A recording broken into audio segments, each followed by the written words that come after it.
பிரச்சார சபாவில் நடந்த விழாவில் அடிமைகளுக்காக நான் இந்த தொண்டாற்றத் தொடங்கியது தமிழ்நாட்டில்தான் என கூறிய காந்திஜியின் வாக்குமூலமே வரலாற்று வாக்குமூலமாக நிலைத்து நிற்கிறது.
நேதாஜி சுபாஷ் சந்திர போஸ்.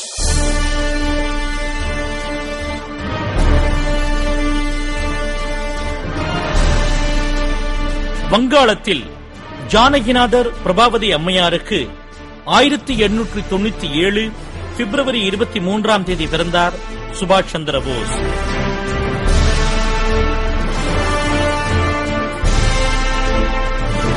இங்கிலாந்திற்கு சென்ற சுபாஷ் கேம்பிரிட்ஜ் பல்கலைக்கழகத்தில் பயின்றார்.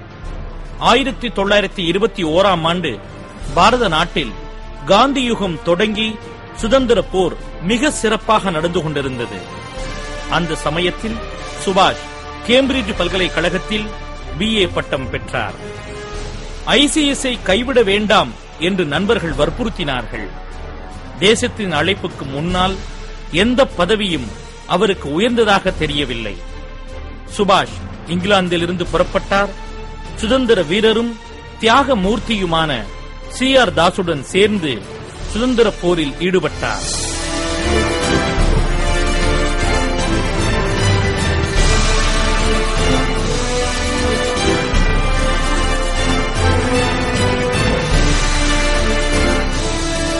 ஆயிரத்தி 1938 திரிபுராவில் நடந்த காங்கிரஸ் கூட்டத்திற்கு சுபாஷ் தலைமை வகித்தார். உணர்ச்சி மிக்க சொற்பொழிவை நிகழ்த்தினார். சட்டமன்றங்களை கைப்பற்றுவதும் நிர்வாகத்தை மேற்கொள்வதும் காங்கிரசின் பணிகள் இல்லை என காரசாரமாக பேசினார். காங்கிரஸ் மேலிடத்திற்கு சுபாஷின் இந்த தீவிரமான போக்கு பிடிக்கவில்லை. இந்த கருத்து வேற்றுமை நாளுக்கு நாள் வலுத்தது. 1940 திரிபுரா காங்கிரஸ் தலைமை பதவிக்கு நேதாஜி போட்டியிட்டார். காந்தியின் ஆதரவுடன் பட்டாபி சீதாராமையர் சுபாஷை எதிர்த்து போட்டியிட்டார். நேதாஜியே பெரும்பாலான வாக்குகளால் தேர்ந்தெடுக்கப்பட்டார்.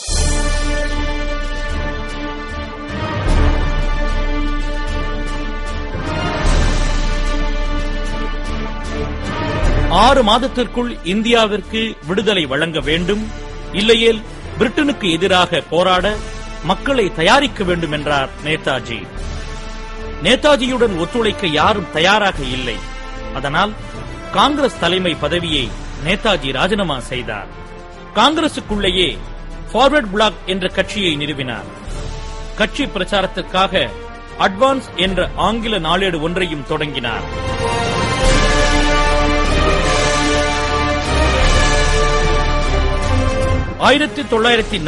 நவம்பரில் காந்திஜி சட்ட மறுப்பு இயக்கத்தை ஆரம்பித்த போது, சட்ட மறுப்பு இயக்கத்தால் பிரிட்டிஷ் ஆட்சியை வீழ்த்த முடியும் என்ற நம்பிக்கை எனக்கு இல்லை என்றார். அதனால் சொந்த நாட்டின் விடுதலைக்காக வெளிநாட்டின் உதவியை பெறுவதற்கு முனைந்து செயல்பட்டார். 1941 ஜனவரி 15ஆம் நாள் மாறுவேடம் அணிந்து நேதாஜி காபூலுக்கு தப்பித்து சென்றார்.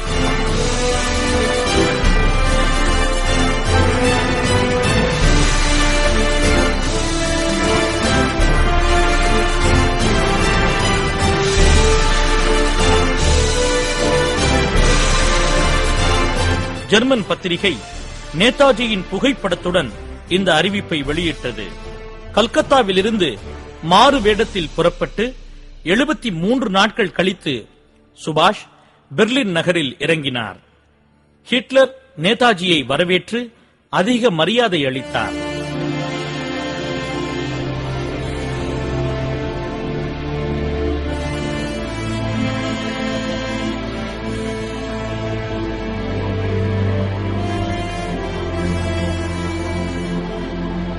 எக்ஸலன்சி என்று நேதாஜியை பாராட்டி பட்டங்கள் வழங்கினார். பத்திரிகை நிருபர்களிடமும் அப்படியே அறிமுகம் செய்து வைத்தார்.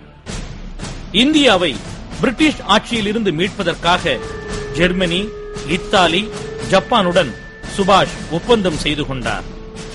ஜெர்மனியில் சுதந்திர இந்திய படையை நிறுவினார். 4000 வீரர்கள் அடங்கிய அந்த படை பிரான்சில் போரிட்டது. அந்த படையை ரஷ்யாவுக்கு எதிராக அனுப்பக்கூடாது என்று ஹிட்லரிடம் நேதாஜி கூறினார்.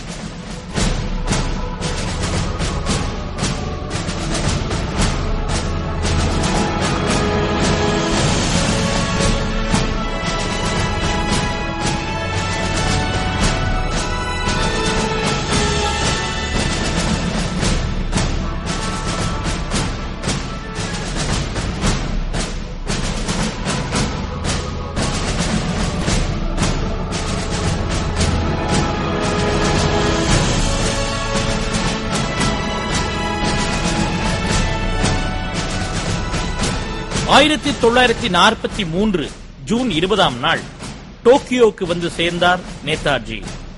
டோக்கியோவில் அவருக்கு பலமான வரவேற்பு அளிக்கப்பட்டது.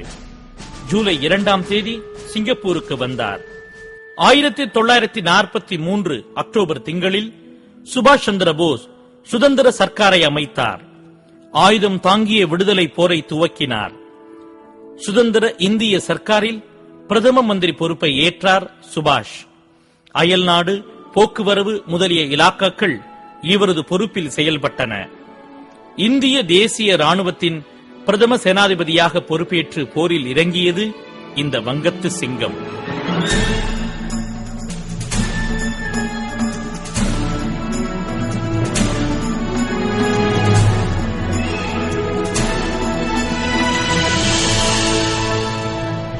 சர்க்காரையும் ராணுவத்தையும் மிக குறுகிய காலத்தில் பலப்படுத்திவிட்டார். சிவில், ராணுவ பொறுப்புகளை திறமையாக கவனித்துக் கொண்டார். வங்கிகளை செயல்படுத்தினர், தேசிய பள்ளிகளை திறந்தனர், புதிய நாணயங்களை விநியோகம் செய்தனர், சொந்தமாய் பத்திரிகையும் வெளியிட்டனர்.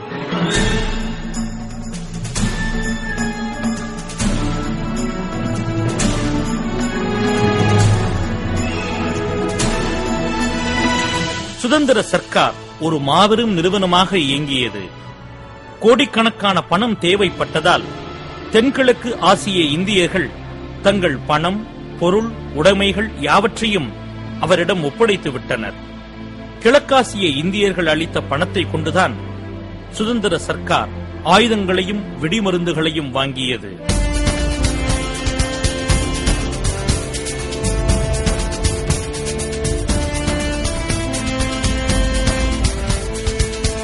இந்திய தேசிய ராணுவ படைகளுக்கு மகாத்மா, நேரு, ஆசாத் போன்ற தலைவர்களின் பெயர்களே இடப்பட்டது. இந்திய தேசிய ராணுவத்தினர் டெல்லி சலோ என்ற போர் முழக்கத்துடன் தயாராகி வந்தார் சுபாஷ். 1941ஆம் ஆண்டு ஜனவரி மாதம் 7ஆம் தேதி சுதந்திர சர்க்காரின் தலைமை அலுவலகம் சிங்கப்பூரில் இருந்து ரங்கூனுக்கு மாற்றப்பட்டது.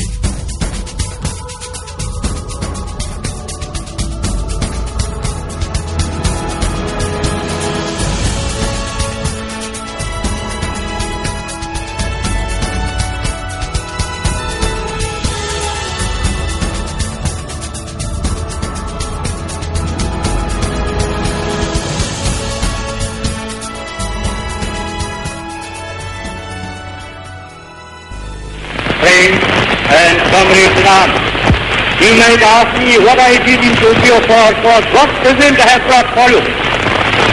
Well, I have brought for you this present.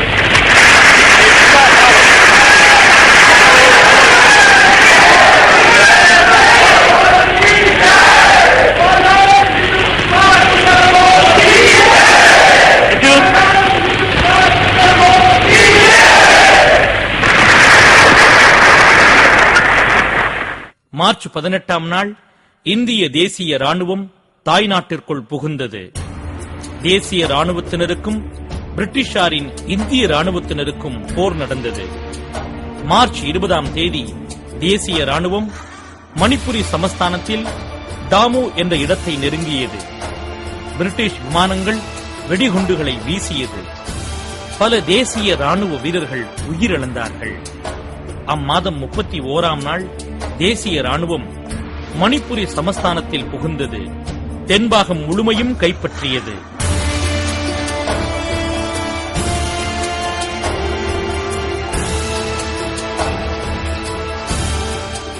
தீரமிக்க விமான தாக்குதலால் பிரிட்டிஷ் படைகள் ஜூன் 25ஆம் தேதி கொஹிமாவை மீட்டுக் கொண்டனர்.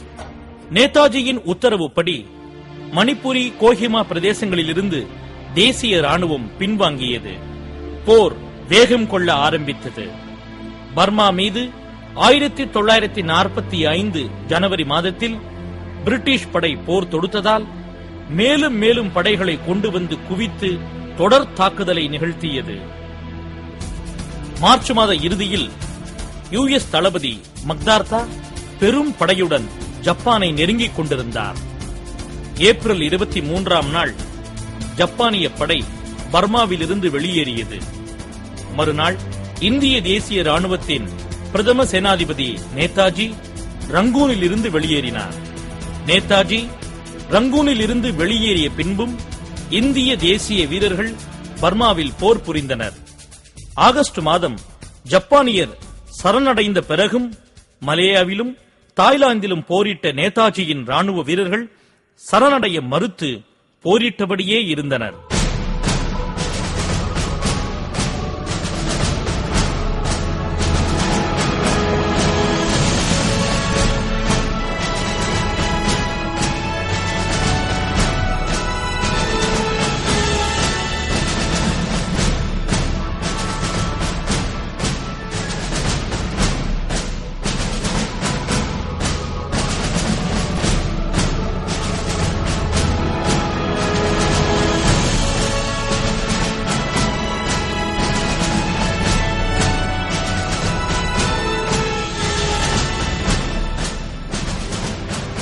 பர்மாவிலிருந்து வெளியேறிய நேதாஜி சைகோன் ரேடியோ மூலம் இந்திய மக்களுக்கு உரை நிகழ்த்தினார். போராட்டம் இறுதி வரை ஆயுத போராட்டம், அதை தவிர விடுதலை பெற வேறு வழி இல்லை என்று நேதாஜி உரை நிகழ்த்தியபடியே இருந்தார். அமெரிக்கா ஜப்பான் மீது அணுகுண்டு வீசியது. அதனால் 1945 ஆகஸ்ட் 15ஆம் நாள் நேச நாடுகளிடம் சரணாகதி அடைந்தது. சுதந்திர இந்திய தற்காலிக சர்க்காரின் தலைவரான நேதாஜி 1945 ஆகஸ்ட் 16ஆம் தேதி ஜப்பானிய அரசாங்கத்துடன் பேச்சு நடத்துவதற்காக விமானத்தில் புறப்பட்டார்.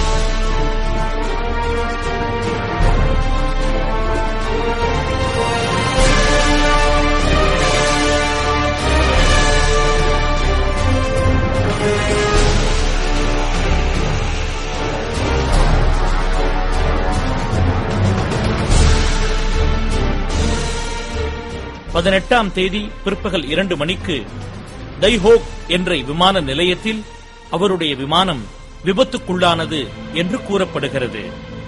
அவருக்கு ஏற்பட்ட பலத்த காயத்தை குணப்படுத்த ஜப்பானில் சிகிச்சை அளிக்கப்பட்டது. சிகிச்சை பலனின்றி காலமானார் என்று ஜப்பானிய செய்தி நிறுவனம் அறிவித்தது. நேதாஜி என்ற மாமனிதனின் மரண செய்தி கேட்டு நாடே சோகத்தில் ஆழ்ந்தது.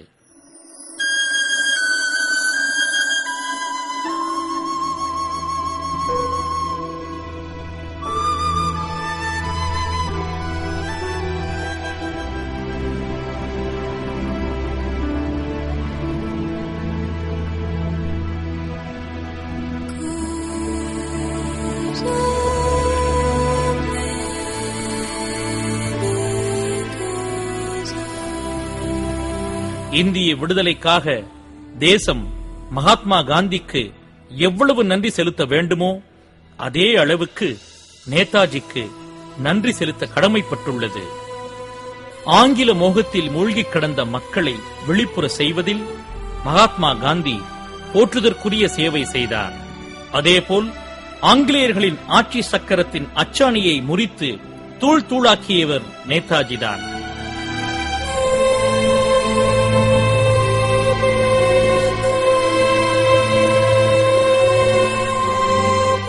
நேதாஜி சுபாஷ் சந்திர போஸ் இன்றும் இருக்கின்றாரா அல்லது விமான விபத்தில் இறந்து விட்டாரா? கடந்த 50 ஆண்டுகளாக இந்திய மக்களின் இதயத்தை உலுக்கிக் கொண்டிருக்கும் கேள்வி இதுதான். ஷா நவாஸ்கான் அறிக்கையோ கோஸ்லா விசாரணையோ இந்திய சுதந்திரத்தின் ஈடு இணையற்ற புரட்சியாளரின் முடிவு குறித்து போதுமான பதிலளிக்க முடியவில்லை. நேதாஜியின் மரணம் பற்றிய மர்மம் நீடித்துக் கொண்டே இருக்கிறது.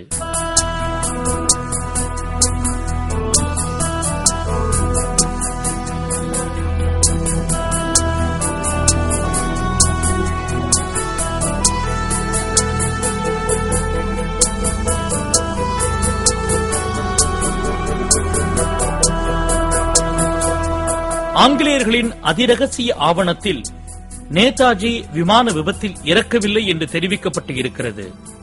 அவர் ரஷ்யா தப்பிச் சென்று விட்டார் என்றும் அவரது மரண செய்தி பொய்யானது என்றும் சர்ச்சைகளும் கேள்விகளும் நீண்டு கொண்டே இருக்கிறது.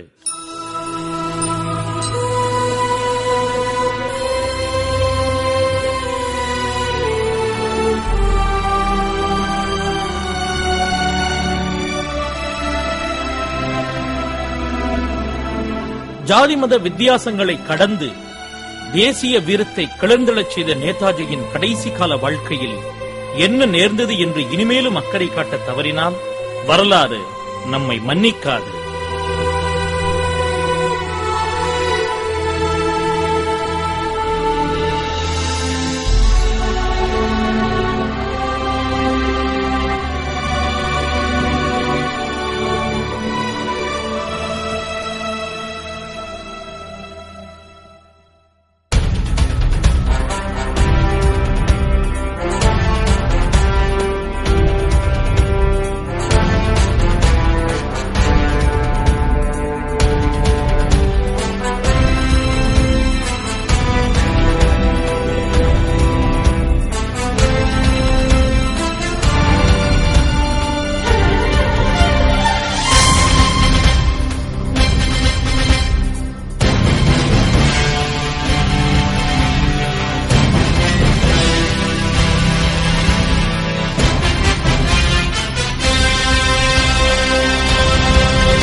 விடுதலையும் பிரிவினையும்.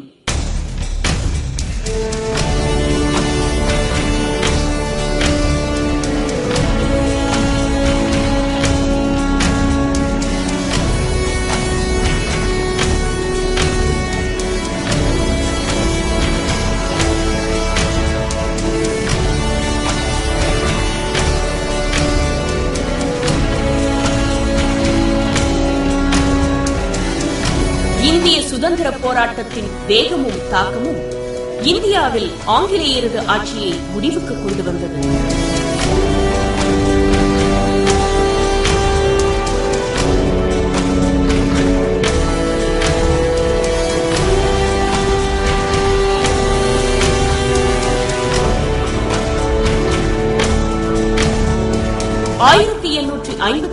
நடந்த மாபெரும் கிளர்ச்சி ஆங்கிலேய கம்பெனி ஆட்சிக்கு இறுதி எச்சரிக்கையாக அமைந்தது.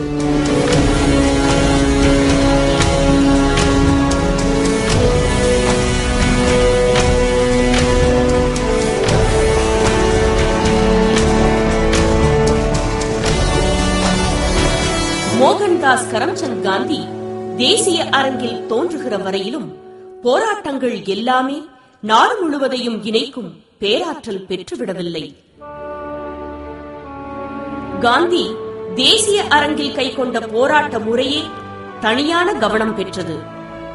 அஹிம்சை போராட்டத்தின் சக்தியை அவர் தென்னாப்பிரிக்க நிறவெறி உரைக்கல்லில் தேய்த்து உண்மை நிலையை கண்டார்.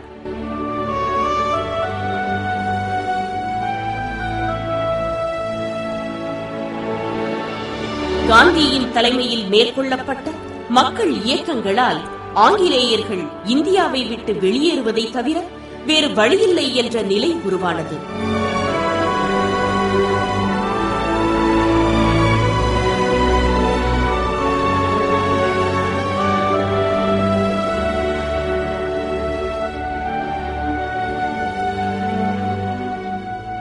பிரிட்டன் இந்தியாவை ராணுவ வலிமையால் அடக்கி ஆண்டு வந்தது.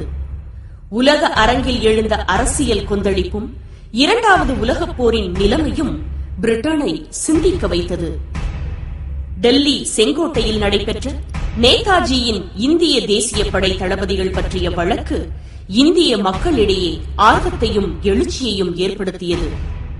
இரண்டாம் உலகப் போருக்கு பின் பிரிட்டன் பொருளாதார நெருக்கடிக்குள்ளாயிற்று. தொடர்ந்து 5 ஆண்டுகள் போரில் ஈடுபட்டதால் அதன் பொருளாதார வளம் குறைந்து போனது. தனக்கு தேவையான உணவுப் பொருட்களுக்கும் மூலப்பொருட்களுக்கும் அமெரிக்காவையும் பிற நாடுகளையும் எதிர்பார்க்கக்கூடிய பரிதாப நிலைக்கு உள்ளாகியது.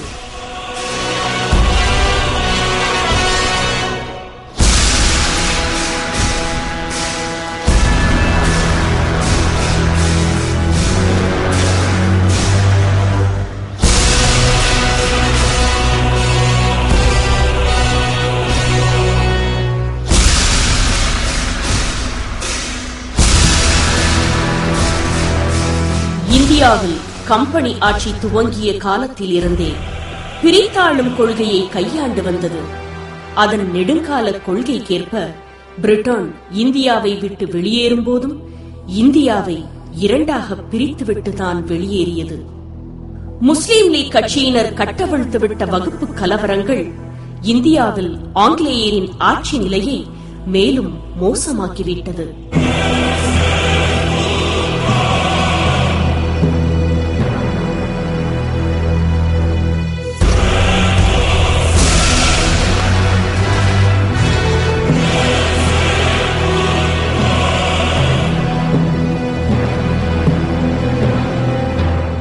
இந்துக்களையும் முஸ்லிம்களையும் இணைத்து இந்தியர் கூட்டாட்சியை உருவாக்க முடியாத பிரிட்டிஷ் அரசாங்கம் இந்திய நாட்டை பிரிவினை செய்தது.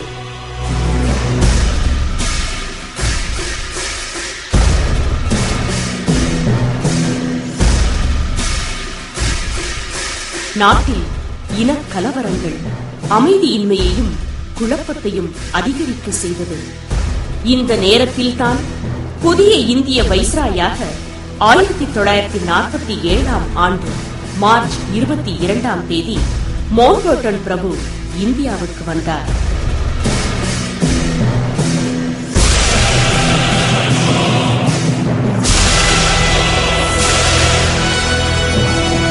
வைஸ்ராயாக பதவியேற்ற மவுண்ட்பேட்டன் பிரபு காந்தி, நேரு, ஜின்னா, பட்டேல் போன்ற முக்கிய தலைவர்களை சந்தித்து பேசினார். அப்போது இந்தியாவுக்கு அதிகார மாற்றம் வழங்கினால் ஜின்னாவையே புதிய அமைச்சரவையை அமைக்கச் சொல்லலாம் என்று காந்தி தன் யோசனையை தெரிவித்தார். ஆனால் நாட்டு பிரிவினையை விடாப்பிடியாக வலியுறுத்தி வந்த ஜின்னா காந்தியின் யோசனையை ஏற்க மறுத்தார். பாகிஸ்தான் என்ற தனிநாடு கோரிக்கையிலிருந்து சிறிதும் நான் விட்டுக் கொடுக்க மாட்டேன் என்றார்.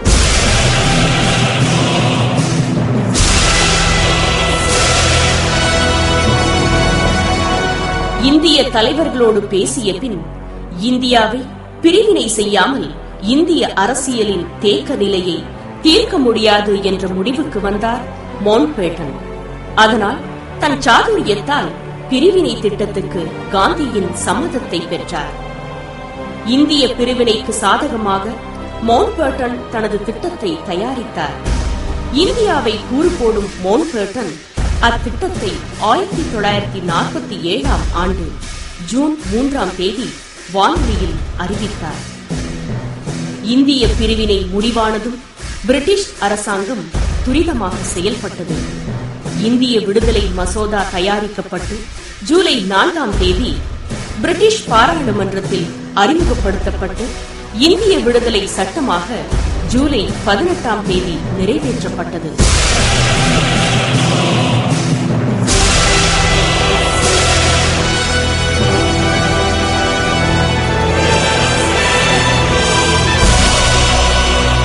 அதனால் ஆகஸ்ட் 14-15 நள்ளிரவில் பிரிட்டிஷ் ஆட்சி இந்தியாவில் முடிவுக்கு வந்தது.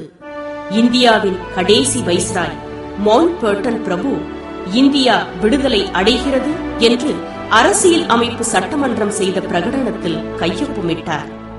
அவரே யூனியன் ஜாக் பறந்து வந்த கொடிமரத்தில் அசோக சக்கரம் பொறித்த சுதந்திர இந்திய மூவர்ண தேசிய கொடியை ஏற்றினார்.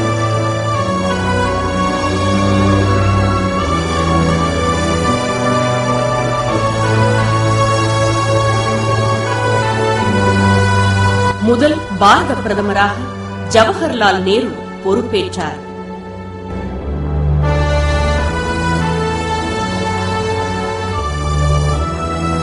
Some years ago, we made a tryst with destiny, and now the time comes when we shall redeem our pledge.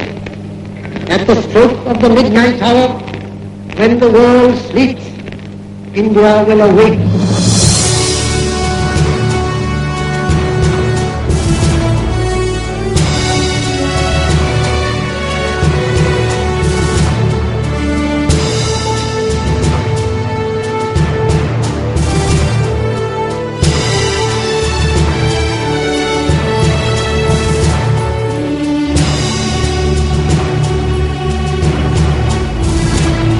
தலைவர்கள் மத்தியில் சுதந்திரத்தை கொண்டாடும் மனநிலை இல்லை. பாகிஸ்தானின் பிரிவு இந்திய சகோதரத்துவத்தில் கலக்கத்தை உருவாக்கியது. இந்திய வரலாற்று வளர்ச்சியின் தவிர்க்க முடியாத விளைவே தேச பிரிவினை என்று கருத்து கூறியவர்கள் கூட பிரிவினையின் போது மனம் நொந்து கண்ணீர் விட்டனர்.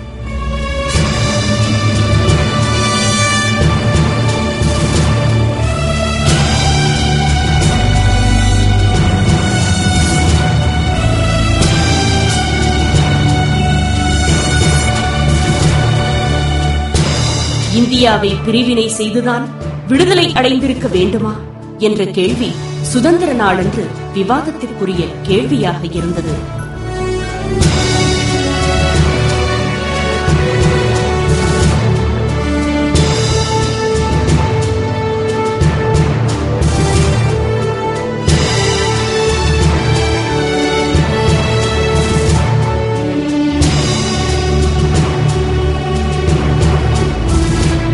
இந்திய விடுதலை போராட்டத்தில் தன்னை அர்ப்பணித்துக் கொண்டவரும் பிரிவினை திட்டத்தை இறுதி வரை எதிர்த்தவருமான அபுல் கலாம் ஆசாத்